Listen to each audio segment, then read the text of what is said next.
Ontario storms are getting more severe. Recent statistics in Ontario. 1 in 10 Canadian households are highly exposed to flooding, over 1.5 million homes across Canada.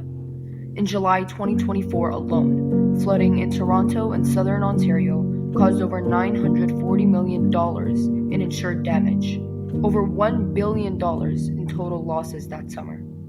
Cooking-related fires alone caused over 14,000 house fires in Ontario from 2005 to 2014, resulting in an estimated $100 million in damages. You don't have to be a statistic. Prepare today. Protect documents, insure wisely, and keep yourself safe.